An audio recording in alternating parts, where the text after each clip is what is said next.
Ika-80 Kabanata. Dalangin para tulungan ng Diyos ang bansa. O pastol ng Israel, pakinggan niyo kami. Kayo na nangunguna at pumapatnubay sa angkan ni Jose na parang mga tupa. Kayo na nakaupo sa inyong trono sa gitna ng mga kerubin. Ipakita niyo ang inyong kapangyarihan sa lahi ni Ephraim, ni Benjamin at ni Manase. Ipakita niyo po ang inyong kapangyarihan. Puntahan niyo kami para iligtas. O Diyos, ibalik niyo kami sa mabuting kalagayan. Ipakita niyo sa amin ang inyong kabutihan upang kami ay maligtas. Panginoong Diyos na makapangyarihan, hanggang kailan ang galit ninyo sa mga panalangin ng inyong mga mamamayan?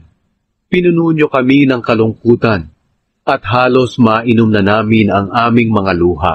Pinabayaan niyong awayin kami ng mga kalapit naming bansa, at pinagtatawanan kami ng aming mga kaaway.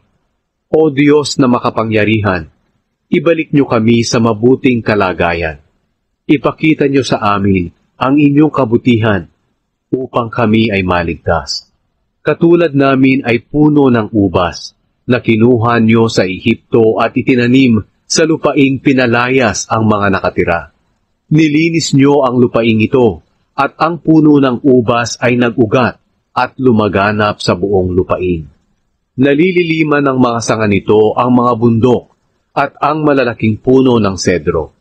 Umabot ang kanyang mga sanga hanggang sa dagat Mediteraneo at hanggang sa ilog ng Euphrates.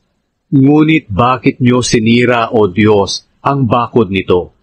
Kaya ninanakaw ng mga dumadaan ang mga bunga nito, at kinain din ito ng mga baboy ramo at iba pang hayop sa gubat. O Diyos na makapangyarihan, bumalik na kayo sa amin. Mula sa langit kami ay inyong pagmasdan. Alalahanin niyo ang inyong mga mamamayan, na tulad ng puno ng ubas na inyong itinanim sa pamamagitan ng inyong kapangyarihan. Alalahanin niyo kami na inyong mga anak, na pinatatag niyo para sa inyong kapurihan.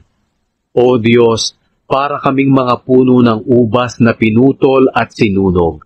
Tiningnan niyo kami ng may galit at nilipol. Ngunit ngayon, tulungan niyo kami na inyong mga hinirang, na maging malapit sa inyo, at palakasin kami para sa inyong kapurihan, at hindi na kami tatalikod sa inyo. Ibalik sa amin ang mabuting kalagayan, at sasambahin namin kayo.